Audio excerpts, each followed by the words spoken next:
All right, here. Thank you, sir.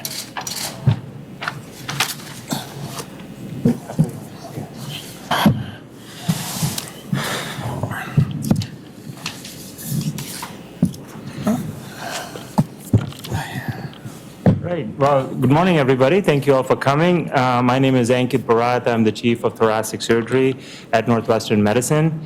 Joining me is Albert Khoury. Albert is the first lung cancer patient to receive a lung transplant at Northwestern Medicine. I'm also here with Dr. Young Shea, one of our leading medical oncologists with the Lurie Cancer Center of Northwestern Medicine, and Dr. Rafael Garza, who is one of my colleagues and a thoracic surgeon at Northwestern Medicine. He's here also to answer any media questions in Spanish. Today, we are excited to announce that for the first time, Northwestern Medicine, the lung transplant team has successfully performed a double lung transplant on a patient with terminal lung cancer. Mr. Albert Khoury is a 54-year-old gentleman who never smoked. He worked as a cement finisher for the Chicago Department of Transportation. In the early 2020, he developed back pain and just some cough, some blood in his sputum, and a lot of mucus. He felt like he was drowning in his mucus. At first, Albert thought it was just COVID-19, but then he started to produce more and more blood with his cough. Doctors saw him and they diagnosed him with stage 1 lung cancer, but due to the COVID surge, treatment was delayed. Albert's cancer very quickly progressed to stage 4, and the doctors at other health systems told him that there was nothing more that could be done. So that's when, interestingly, Albert's sister saw a news story about lung transplants being pioneered for COVID-19 patients at Northwestern Medicine. And she encouraged him to seek another opinion with Northwestern Medicine physicians. So I'll let Dr. Shea now take over and describe Albert's story from there. So it's a pleasure to be here telling you about the whole story. So when I first met with Albert, I wanted to try other treatment options before considering lung transplantation because it's not the standard care.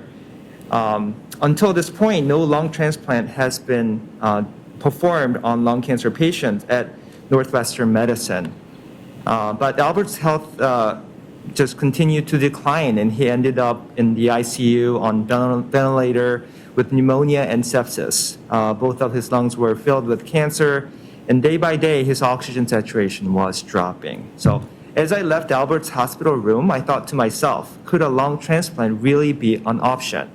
Cancer is traditionally considered a contraindication for transplant.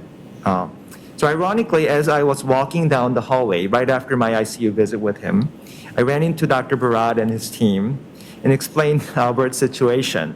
The team did a transplant evaluation, and because the tumor was localized to Albert's chest and had not spread to other part of his body, Albert was indeed found to be eligible for the transplant. So 2 weeks later, he received a call that the lungs were available for Albert. So it was really a chance, kind of coincidence that Dr. Shea ran into us, and then we quickly decided to evaluate him. Now, one of the biggest fears of performing a transplant on anyone who has cancer is the risk of recurrence after transplant. So during the surgery, we had to be extremely meticulous not to let those trillions of cancer cells floating in his old lungs to spill into the bloodstream or into the chest cavity and cause recurrence. We were able to successfully perform that without any complications. And today it's really nice to see Albert sitting with us because tomorrow, March 25th, marks the six months since Albert's transplant. And we are happy to report that Albert's new lungs are working really well, as hopefully is evident, and he has no signs of cancer left in his body. Because Albert's treatment was so successful, we are now developing a new set of protocols for treating lung cancer patients at Northwestern Medicine. And these will include a clinical registry to track the progress of these patients over time. Lung transplant for lung cancer is an uncommon procedure with very, very few cases reported to date. But thanks to Albert, we are able to provide new hope for lung cancer patients at Northwestern Medicine. We are happy to take any questions from here. Thank you. Say something common, I mean, how common that we're also in the country and Yeah, I would say it's only a handful of times it's been ever done, and certainly not for a situation like Albert, which was deemed to be terminal lung cancer. And then can you kind of go over exactly who's the right candidate? Obviously, he was the Sure. right candidate. Yeah. Who exactly is the right candidate, especially if you're going to be changing your protocols on treatment for lung cancer? Yeah, so the lung cancer is still, so I want to just take a step back. So lung cancer is still best treated by, the state of the treatments that are now evolving that include targeted therapy, that includes state-of-the-art surgery, with combination with radiation treatment. And we have a really a unique team that puts all this together. Lung transplant, how now it fits into this whole process is in patients who fail this first-line treatment and all this customized and personalized treatment for patients still progressing and still is located to the lungs, transplant now is part of that treatment process. So it's very important that these patients don't have disease outside the body. Previously, we didn't have all the tools to make that determination. Now with some of the state-of-the-art tools that we have at Northwestern Medicine, we are able to make that determination that allows us to better select the patients and help them. And then the other thing that we think it's going to help, this transplant will help patients who have multiple cancers in both the lungs. This is not an infrequent event. We see sometimes patients with over 15, 20 cancers simultaneously coming on both the lungs. And you're in a conundrum in those situations because you don't know which one to treat. You cannot take just both the lungs out. So in those types of patients, we may be able to help them with a double lung transplant. I don't know, Dr. Shea, if you have any comments on that. Yeah, I would suggest for lung cancer, you would definitely need to be refractory to all standard of care. And I would go far as to say, you should try all clinical trial options out there. Albert was actually on one of our clinical trials offered by Northwestern Medicine. But in the end, none of those therapies have proven to be effective. So for those patients who failed standard of care, as well as some experimental therapies available to them, I think lung transplant could be considered as an option as far as Dr. Barat said, the disease is confined inside the lung. So not even like lymph node metastasis or spread. So everything outside lung should be all clean, no evidence of cancer outside. I think that's when transplants make sense. How come it has been considered before? Well, there are, that's a very good question, and it's a very, complex question. But I will tell you the most important thing is the patient's outcome. It's connected to the patient's outcome. With the conventional treatment, we think that if we give someone immunosuppressive medication, which is required after transplant, by the way. So Albert will have to take lifelong immunosuppressive medications. So the conventional teaching is that if you give someone immunosuppressive medications, it can cause the cancer to come back. And that's why it's a contraindication with the textbook teaching. But where we kind of, how we approached this was, listen, we have demonstrated that there is no disease outside Albert's chest, and we feel technically very comfortable saying that we'll be able to remove all the cancer that's in the chest and the lungs. So with that, with putting those two things together, we felt like even if we gave Albert immunosuppressive medications, this cancer will not come back. So that's been the biggest concern in the past that precludes lung transplants being offered to cancer patients. No, the right thing is all. I'm doing good. So I'm the happiest guy in the world, to tell you the truth. And I was in bad shape. I was stage 4. I had no hope, let's put it that way. And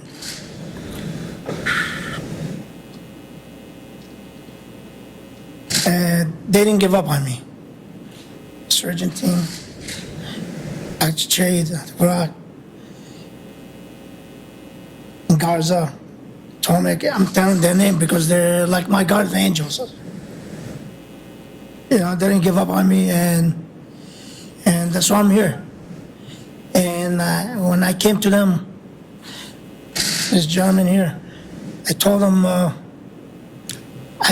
they told me I have a couple of weeks. They offered me a hospice, and I told them I'd rather be home. I'd rather die at home than die in hospice room. I said I'm not giving up. I have a feeling like I'm gonna stay alive, but that's my attitude. But I didn't meet them, you know, to tell you that. That's why I had that respond to them, to other doctors. But my sister Samantha Chari, she heard of they did a COVID transplant. She said, just go there, you never know. Things might, you know, I turned, you know, maybe good news for you, maybe, you know, just never know, just give it you never give up. You always say you don't want to give up, just go there. And I have my nephew, Joseph Curry, sitting right up there. And he's been with me from day one, never gave up on me. I came to Dr. Che, he told me, don't worry about it, I'll help you.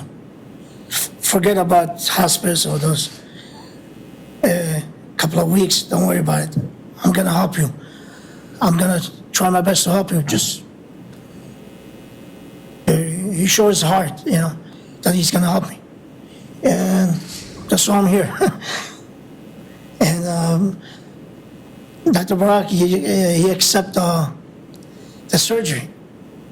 I mean, he told me it's gonna be hard because it's not my call, but I'm gonna have a chat with him and see what they're gonna say because it's very complicated. They never did this before. And that I know of, there's no way on earth they would have done it. Just, I told them, I told Dr. Che that I'm healthy. I could run right now, but I just need oxygen. I feel good. I'm a very strong guy. I said, I could lift this table up, no problem. I don't deserve to get, you know, like, I feel like it's just a regular cold that's not coming out of me. It's just staying in my body, you know. I said, I could beat this. I had the feeling, you know, thank God. God was with me. I pray, a lot of people pray for me, and that's why I'm here. And that's why I'm here. They never give up on me. Dr. Brock said, no problem. It took him 5 minutes to respond him back. I didn't know that after the surgery. You know, it was like, You were 2 weeks away from basically death. actually, yeah, when I had a lung collapse, I was on a waiting list, 2 weeks. And, well, the other doctors told me I had a couple of weeks before I met Dr. Che. And, but he kept me alive for more than 2 months. 2 months something. And I was like outpatient. I wasn't like, you know, like staying in the hospital. I was like walking, no problem with but I was breathing with oxygen. And I was still going to work, actually, with the gas tank, with the oxygen tank, because I said, I'm not gonna let the cancer take advantage of me. I'm gonna give her a hard time. If it wants to take my life away, I'm gonna give the cancer a hard time. It's not gonna be easy. I'm gonna fight it. And, well, that's my attitude helped me a lot. I didn't give up. That's why I came to this gentleman here, Dr. Che. And he kept me alive then. I was on 100% oxygen that time, before we talked to Dr. Bra. And I got better a little bit. He gave me some treatment. He brought my oxygen level down. And then he had a chat with Dr. Barak, and they said accept the surgery, but I have to go a couple of procedures. And I did that, and I passed all of them. And then they put me on the waiting list. After 2 weeks, I had a lung collapse. I came back to the hospital, and I believe I was done right there. They had to put me on a ventilator. Yeah, it was the lung. When I had the lung collapse, it wasn't healing. It was still leaking, And I had only 20% oxygen left on me from my lungs. And I was done. I mean, they had me on a ventilator. And they woke me up. They told me they have a lungs for me. Just stay strong. In a couple of days, you're going to be in the surgery room. And I woke up again. They told me, you got new lungs, you're cancer-free. I'm like shaking my head. I said, no way you can have it. I mean, he said, yes, you're cancer-free. And then I'm here. And I never had a smile on my face for 2 years. It's been 6 months, and are you back to work? How do you feel? I'm doing better. I'm just listening to them, what they tell me what to do. And so far, it's working. And look at me right now. I'm walking and everything.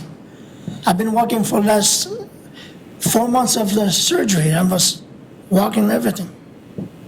Walking, going places. Found. And everything looked good. So, I mean, How does it feel that you're having this career? You know, it's the first one that, you'll be the first one. I don't know. I'm surprised. Let's put it that way. I'm lucky. I'm so lucky. I'm not thinking about other things. But Dr. Brock told me and Dr. Che told me now you're gonna save a lot of lives now because you've done this. Because I accept it too. Because it's not an easy surgery. It's 12 hours, maybe more. I don't know.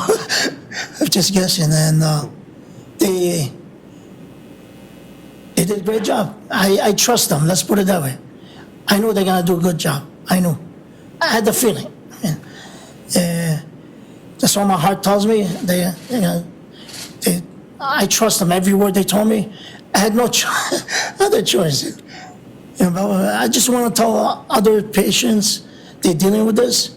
Stay strong. Don't put a smile on your face. Don't be afraid.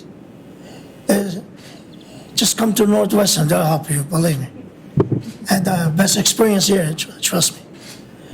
I mean, even if the surgeon is sick, but they treat me real good. They did a hell of a job before the surgery and now. It's like I'm kind of nervous. I'm not used to this. I'm not used. I mean, God bless them. They're my guardian angels, all of them. Garza, Barak, Dr. Che, and the rest of the Tomek, everybody, even the nurses here. They did a hell of a job. They kept me alive because after surgery, it's not easy to keep me in. You know, I got to treat it real good after surgery, and here I am. I mean, I'm sorry, I have a bad accent, but I'm just telling other patients, don't give up. Don't give up. Just stay strong. Don't let this cancer destroy you, because I mean, it's very bad. I don't know. My father dealt with it. My brother, you know, then they never give up either. But you know, so, I lost them. But that's why my nephew Joseph never gave up on me. He lost his father. He was the same age I was, 54. He passed away, and I was passing away 54 age too. Unbelievable. But he didn't give up on me. He said, I lost my dad, but I'm not gonna lose my uncle. And I said, I got too many guardian angels here, and thank God. Thank you. We have some questions from the people who are attending via Zoom. So, the first one, Dr. Che, favorite one for you to answer. It was Alessandra Correa from BBC News in Brazil. And they were asking what's the exact type of lung cancer that was diagnosed with, and did the cancer appear first in the right or left lung? So the exact type of lung cancer is called invasive mucinous adenocarcinoma of lung. It appeared bilaterally. So literally, he was drowning with cancer cells inside his lungs. But obviously now we were able to remove it, and feels really surreal to see his follow-up scans that are clean. And I could add that we now have a technology to follow like molecular trace of cancer. Is there any evidence of recurrence at molecular level from his blood? So I check it with him, and it's been negative so far, non-detectable. So that's also an amazing piece of the story. Great, and our next question is from Islam Ahmed from AFP, who says congratulations to you all. And we've touched on this a little, but how widely applicable do you think this will be moving forward for lung cancer patients? Yeah, I think, the conceptual advance here is that I apologize. You're the only one who's interrupted. Yeah. The conceptual advance is the more important aspect of it. We have now convinced ourselves that it's possible to offer transplant in a cancer setting. So I think it's going to make a bigger impact than we think, than we appreciate right now, because combining the concepts and treatments in two different fields, cancer and transplant, to help patients, terminal patients like Albert, that's really the novelty here. So we see a number of patients each year with the same type of cancer that Albert had, where we just lose them each year because despite everything that we do, they just die. So I think it's going to be very impactful. And Albert, this question is for you. This is from Lisa Schnacker with the Chicago Tribune. And she just let you talk about this a little bit. I want to get your thoughts about how it feels to get this transplant and what's your life like now post-transplant? It's like I got a newborn. Yeah. The surgery was perfect. I mean, perfect. Like after 2 weeks, 3 weeks, no pain, nothing. Just a little bit with the stitches, and just about it. But I wasn't worried about it, nothing. I mean, it went perfect, unbelievable. And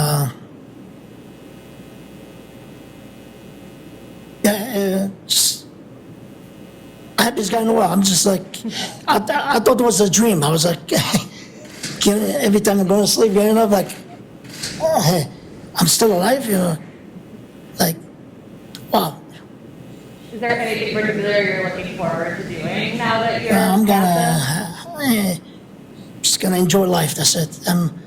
Every day I see the sunrise. I'm the happiest guy in the world. Just thank God for that. And I'm just gonna go vacations. Things. God, I'm 54. I gotta go enjoy life now.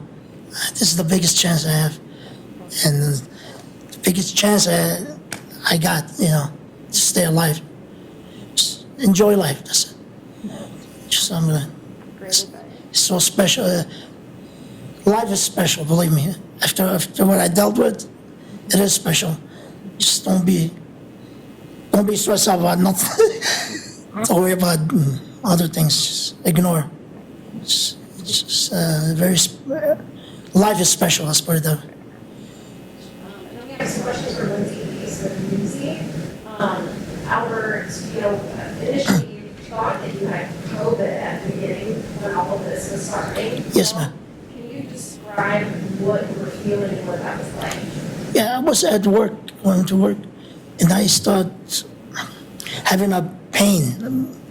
That's right in the back, right here, and right by my lungs. But I don't know that time. I don't know my lungs are here, and it was very painful. I was yelling actually in the car. I was shaking, sweating when the COVID started being all over TV. They were talking about the doctors, everything. I started shaking, sweating, everything. I said, I got it. Then I said, let me go get some coffee, hot tea actually, just to keep myself warm. It's like, because I work outside concrete, I had a lot of clothes on. I've been there for 17 years, working outside. It's 18 years. And took 2 Tylenol, and I start coughing and mucus. It's like a yellow, very light, it looked like green, with the blood in there. Coughing a couple of times, was a huge amount coming out. And as soon as I cough it off, I start feeling better. I stay at work. I work the whole day. I call my doctor, my family doctor, and he told me, you need to come see me. I think you got a bad pneumonia. He treated me with antibiotic for pneumonia, and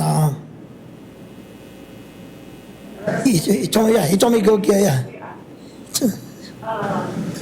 At one point, you were offered hospice. What did you remember feeling like when you were that age?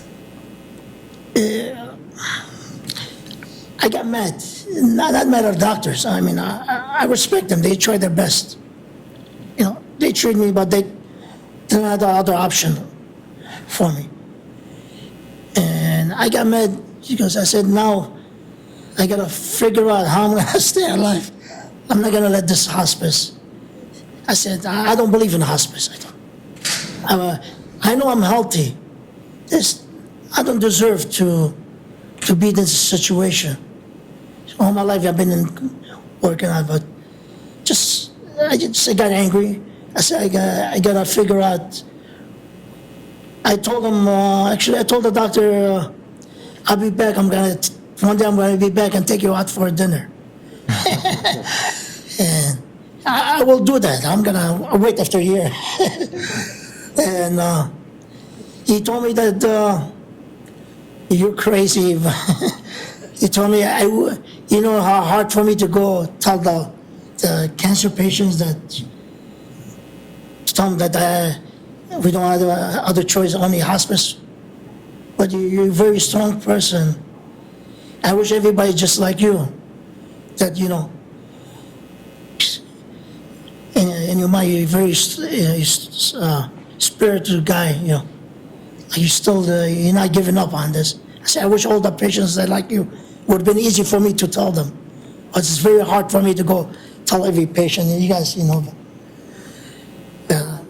then Dr. Che, at stage 4, if this transplant would have happened to Albert, what would have happened to him? So by the time he was in ICU, his lungs were packed with cancer cells and mucus, and his lungs were being crushed with air.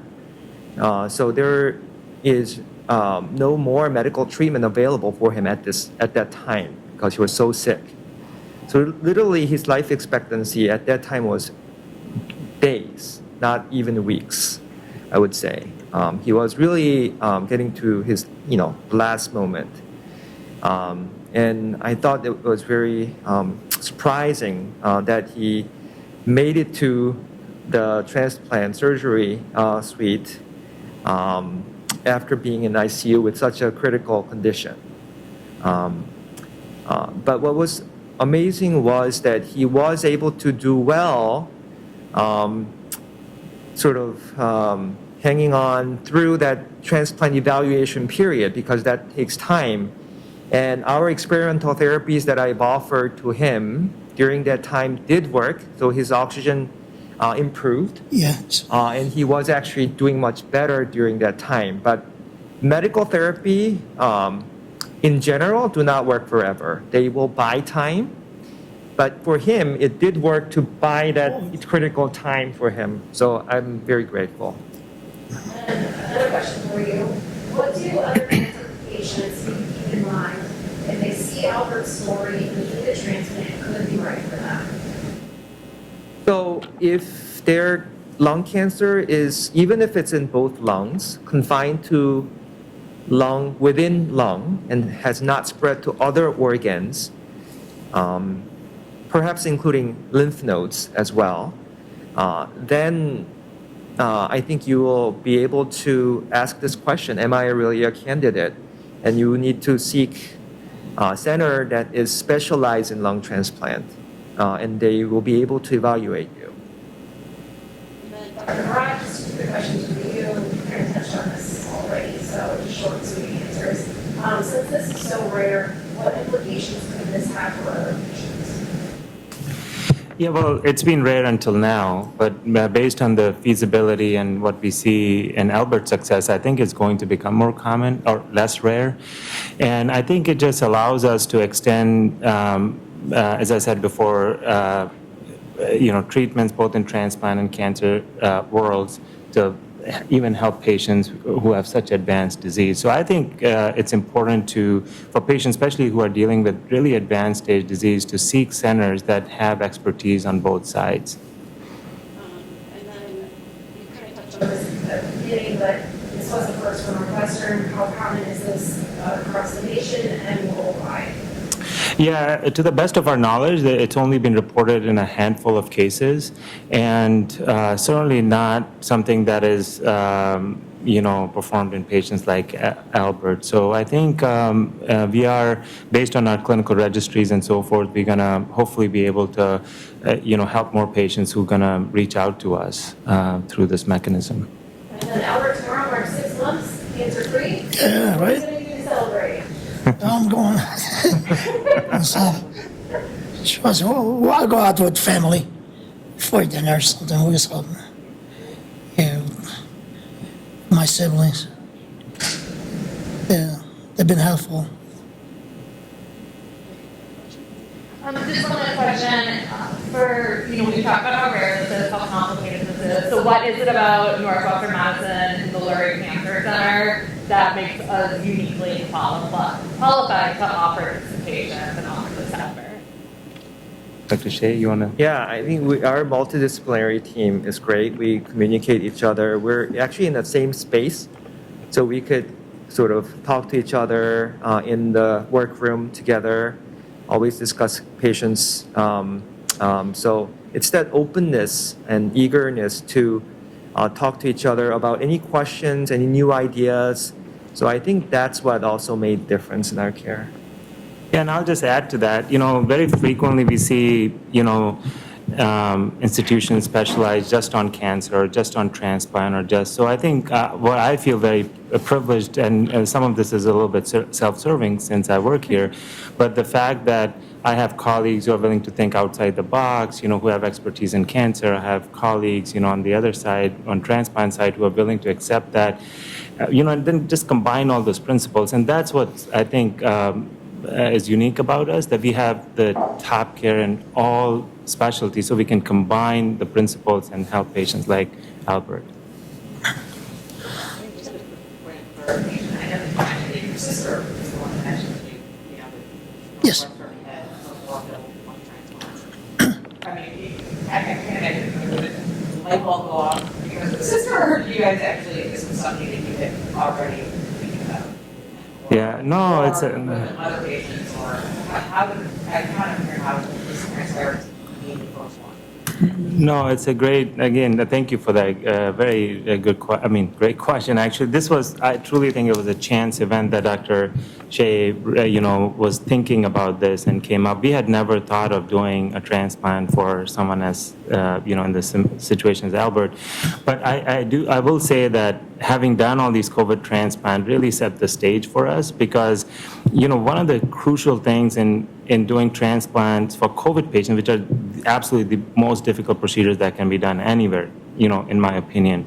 So one of the things, the key principles in COVID transplants is to prevent all the infection that's in the lungs, prevent it from all the millions of bugs and bacteria, because all these COVID patients have all that, prevent them from going into the bloodstream or leaking out of there. So the principles that we learned from doing all these COVID transplants really allowed us to take on Albert's case. And even in the handful of cases that have been reported for transplants in cancer patients, the biggest problem has been recurrence very quickly after the transplant. Within a few months, they recur.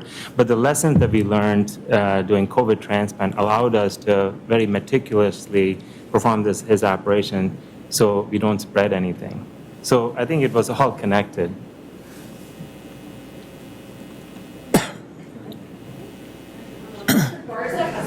little treat for you. Oh, wow.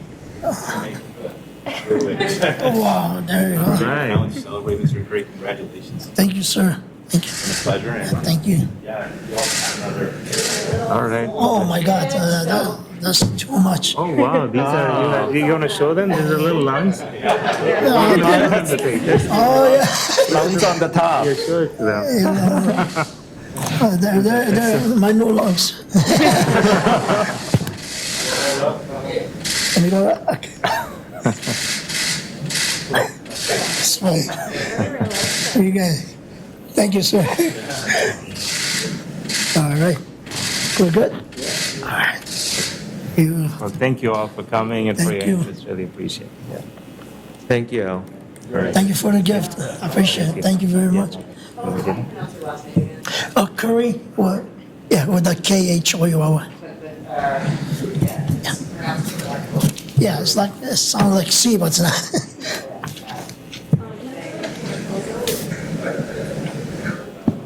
Hey, Dale, check this out. Check 1 2 1 2. Check 1 2 1 2. The mic wasn't on.